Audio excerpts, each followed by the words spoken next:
Harga Bitcoin kan udah nyentuh angka $30.000.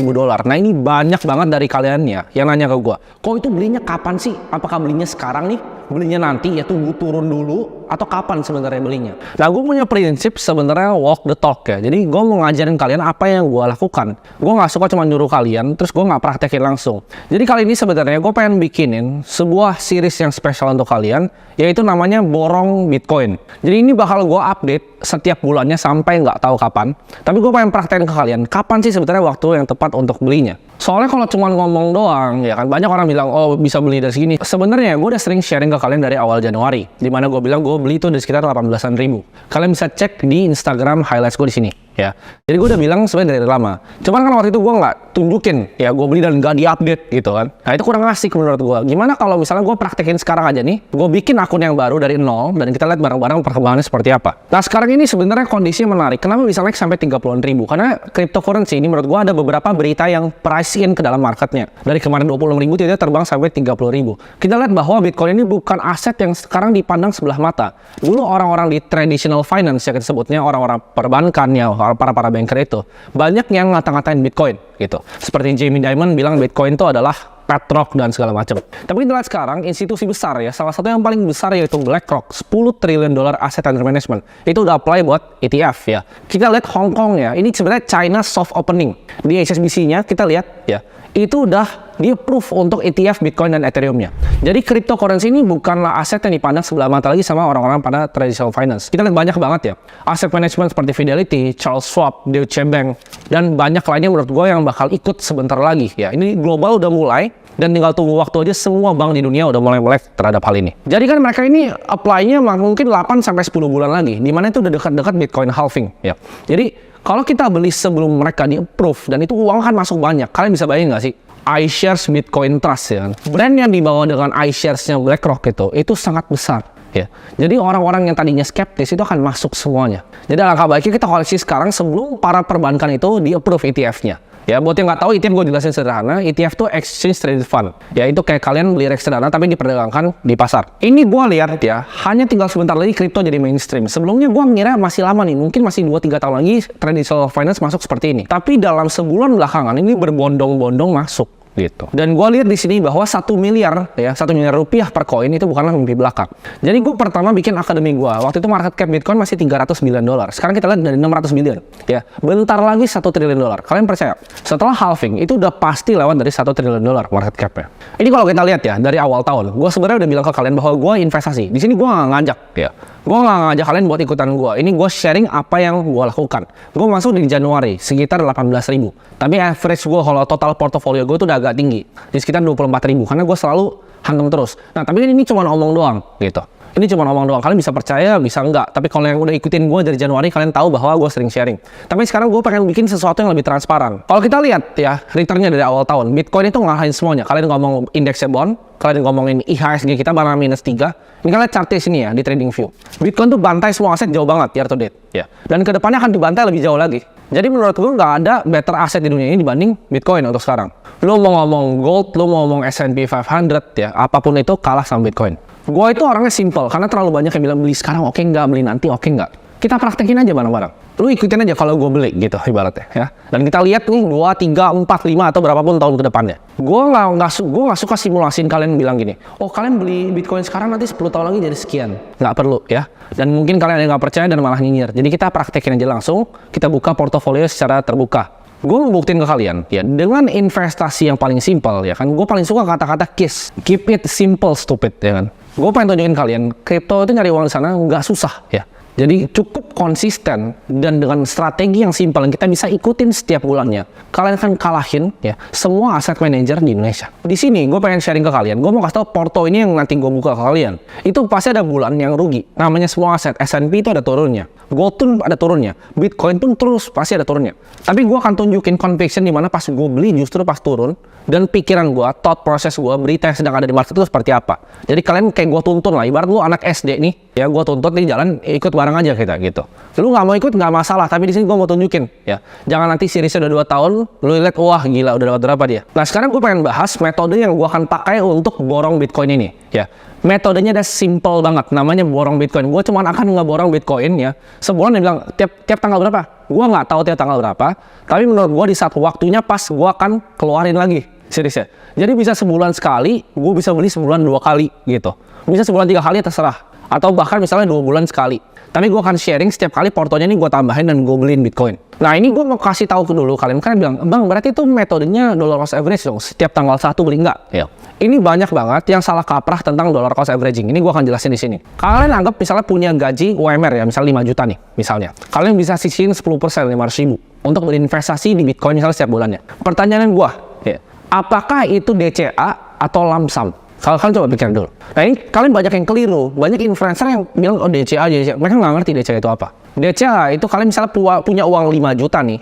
Lu mau cicil 500 ribu dalam 10 bulan itu baru DCA. Tapi kalau gaji lu 5 juta, lu sisihin 500 ribu untuk berinvestasi, lu taruh 500 ribunya itu di sebuah aset, itu lump sum. Karena uang yang lu dapat itu waktu sekian.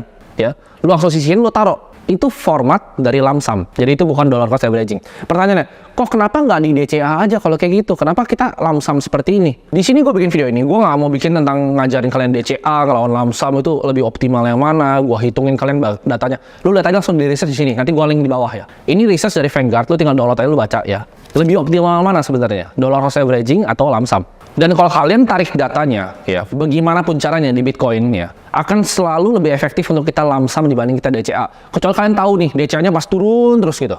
Makanya ada yang namanya dynamic dollar cost averaging, tapi itu ntar aja ya. Jadi ini seriesnya simpel banget. Kalau percaya gue, tinggal ikutin. Tapi gue nggak ngajak sama sekali. Lu nggak invest Bitcoin, gue nggak peduli. Kalau bisa lu nggak invest, kenapa gue bisa invest lebih banyak gitu. Harga lebih sedikit, gue bisa invest lebih banyak. Kalau bisa malah nggak usah diinvest. Nah mungkin akan ada beberapa orang jenius yang coba untuk menantang metode gue ini, ya kan?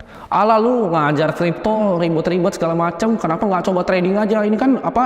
Nanti setiap kali gue buka nih harga Bitcoin, ntar bilang oh ini chartnya begini, patternnya begini, kenapa nggak trading aja? Gitu kan?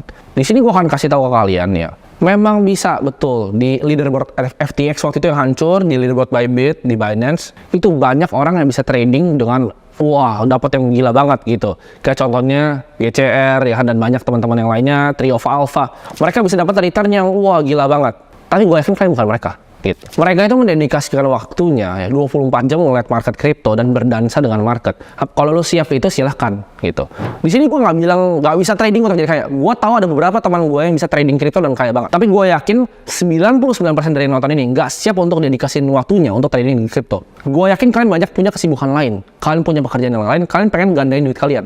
Nah ini cara yang paling simpel yaitu lu fokus aja kerja, tabungnya di sini asetnya. Karena uang itu adalah energi. Ya, aturan pertama dari termodinamika, first law dari thermodynamics adalah energi nggak bisa dihancurkan, ya, energinya hanya bisa dipindahkan. Jadi kalau kita lihat uang itu energi, kita fokusin energi kita di mana? Dan jawabannya gue ketemu di diri gue sendiri adalah gue fokusin energi gue di Bitcoin. Jadi ini gue mau kasih tau kalian statistiknya. Kalau kalian kehilangan, ya, hanya 13 hari terbaik Bitcoin, kalian hampir kehilangan semua returnnya. Lalu bisa nggak makro timing 13 hari itu?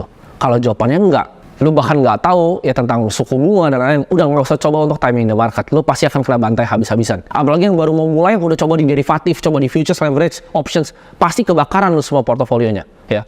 Dan sini gua akan tunjukin.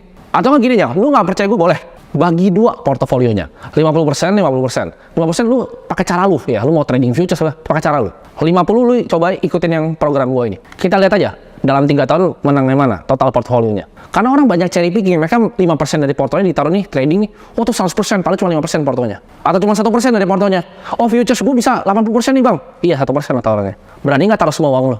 Kalau taruh semua uang lo di satu aset, naikin 20%, itu lebih besar dibanding cuma 1% naiknya uang gede-gede gitu kan. Jadi cari cara yang paling optimal untuk gandain uang. Terserah kalian caranya mau apa. Tapi di sini gue mau kasih yang paling gampang sebenarnya untuk diikutin sama orang-orang dalam masyarakat yang luas. Buat yang bisa trading, gue hormat ya, hats off to you. Oke, sekarang mungkin pertanyaan dari kalian, oke, kita beli Bitcoin ini pakai apa? Pakai exchange apa? Gue udah sering bilang ya di Instagram gue dan banyak tempat lain, gue itu nggak suka sama sekali di endorse. Jadi gue tuh biasa tolakin semuanya.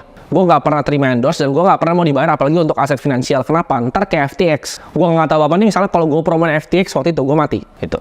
Jadi gue nggak mau ngelakuin hal ini karena gue nggak tahu exchange yang gue akan sebut masih ada lagi atau enggak. Not your keys, not your coin. Belajar self custody. Exchange apapun yang gue pakai di sini, ya lu beli di sana, lu pindahin habis uangnya. Terserah. Kenapa gua taruhnya di exchange? Kenapa gua nggak buka di wallet gua? Karena repot. Ya, kalau untuk kebutuhan video ini repot banget gua untuk pindahin ke wallet dulu, gua buka lagi seed phrase-nya. Ya, jadi ini untuk kemudahan video ini akan gue tunjukin sebuah exchange. Dan gue disclaimer keras di sini. Gue nggak dibayar sama sekali dan gue nggak ngajak kalian untuk pakai exchange ini. Karena kalau misalnya amit-amit ini bangkrut atau yang lain yang gue pakai bangkrut, gue tinggal pindah-pindahin nanti. Jadi gue nggak mau disalahin kalau misalnya ada apapun yang terjadi sama exchange ini. Itu resiko kalian sendiri ya. Kalian pencet tombolnya, kalian pilih sendiri, terserah ya. Kalian pilih terserah, tapi ini gue pakai karena ada alasannya. Exchange yang gue akan pakai untuk kebutuhan borong Bitcoin ini adalah Indodax. Jadi gue akan buka portofolio secara terbuka di Indodax. Sebenarnya ada alasannya kenapa gue pakai portfolio ini. Nah, lu mau alasan yang keren atau alasan sebenarnya? Kalau alasan yang keren, ya lu bisa lihat di sini. Jadi ini akun bahkan ya, sebenarnya ini akun namanya nyokap gue. Jadi waktu itu gue karena gue nggak punya KTP, ya kan, perlu KYC. Jadi gue pakai ini gitu. Karena waktu itu gue gak punya KTP, gue main nyolong aja. Nyokap gue bahkan nggak tahu gue punya akun ini ya. Jadi kalau nyokap gue nonton ini, gue nyolong KTP lu ya. Jadi ini nostalgic akunnya, itu alasan kerennya. Tapi kalau alasan aslinya, exchange lain yang gue pakai itu banyak kan ada isinya dan ada portofolio gue di sana gitu. Jadi ini satu-satunya exchange yang kosong. Jadi gue pakai yang ini yang ada aja. Jadi kalian bebas mau pakai exchange apapun, tapi di sini gue mau saranin untuk bisa self custody kalian. Oke, sekarang kita kebanyakan ngomong tadi, kebanyakan bacotnya. Jadi kita akan langsung aja praktek di sini. Ini gue udah taruh 100 juta. Jadi ini tadi akunnya 0, ini gue baru taruh 100 juta. Nah di sini gue akan praktekin di mana gue akan beli Bitcoin ya, simple banget. Jadi gue coba di sini. Ini gue pakai yang simple kayaknya. Harusnya ada yang pro sih. Ini gue 100% aja semuanya gue beli. Gue buy coin. Sebenarnya gue udah lama banget nggak pakai Indodax. Jadi kayaknya udah beda aplikasi bahkan dibanding dulu. Udah lebih bagus sih sebenarnya. Oke, gue dapat 0,2 Bitcoin gitu. Oke, go back. Nah, ini jadi portofolio gue nih sekarang. Nah, ini portofolio gue, udah ada Bitcoinnya. Nah, jadi portofolio ini, ya gue akan bikin terbuka untuk kalian. Portofolio ini gue akan buka mungkin di Twitter, di Instagram, ya di TikTok. Terserah, ntar kalian bisa ikutin portofolio ini. Hashtagnya itu adalah gue akan selalu pakai namanya borong Bitcoin. Karena gue akan tunjukin gimana caranya gue borong Bitcoin. Tapi gue nggak terpaku sama exchange ini. Ya, gue bebas. Gue mau ngomong toko kripto, kayak gue mau ngomong yang lain bebas. Karena gue sama sekali nggak disponsor. Cuman ini akun exchange yang kebetulan kosong dan gue mau pakai untuk praktekin ke kalian. Video ini kita akan update, ya mungkin setiap bulannya, mungkin sebulan 2 kali, sebulan sekali, sampai nanti kira-kira Bitcoin itu akan halving. Ini gue kasih kalian, ya ini gabungan dari HSBC, BlackRock, Fidelity, yaitu exposure sekitar 25 triliun US dollar. Ya.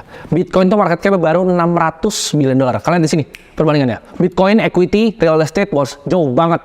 Bitcoin sama credit market aja nggak nyampe 1%. Gue percaya Bitcoin adalah aset terbaik yang pernah diciptakan di dunia ini dan kita akan buktikan tanpa omong kosong. Gue suka banget quotes dari Steve Jobs ya, yaitu marketingnya Apple waktu itu, think different, pikirlah secara berbeda. Kita embrace new paradigm ya, jangan mau jadi dinosaurus yang ketinggalan. Jadi pertanyaan apakah udah kemahalan atau enggak, itu gue beli barusan gitu. Dan gue akan beli terus ya, sampai kalian lihat mau turun bahkan ke 20 bentar gue beliin lagi dan gue tunjukin di sini gitu. Thought proses gue selama proses itu apa. Buat tanya pertanyaan kalian, apakah 30.000 itu kemahalan atau enggak? Jawabannya enggak, buktinya gue baru beli ya. Jadi itu masih jauh banget dari ekspektasi gue, dari target price gue masih jauh banget, dan gue gak akan jual dalam waktu yang singkat. Ini gue akan tahan untuk 10 tahun, 20 tahun, 30 tahun, 40 tahun, 50 tahun gitu bahkan. Jadi ini aset play yang panjang, tapi balik lagi gue nggak tahu if ada force majeure apapun ya, bukan tanggung jawab gue karena kalian beli di sini, kalian self custody sendiri ya. Jadi ingat, not your keys itu not your coin. Nah buat yang ngerti maksudnya apa itu, kalian pelajarin dulu ya, apa itu public key, private key, cryptography, hashing dan semuanya kalian pelajarin. Apa itu SHA-256, kalian pelajarin semua secara detail dulu, baru nyemplung ke sebuah aset gitu. Karena saran gue jangan beli kucing dalam karung. Kalau kalian nggak ngerti tentang Bitcoin, kalian nonton ini, ini kayaknya nggak jelas nih Bitcoin, nggak usah beli. Ya, nggak usah beli, lanjutin apa investasi yang kalian ngerti. Jadi ya gitu dong, video simple dan kita akan update terus. Bye-bye.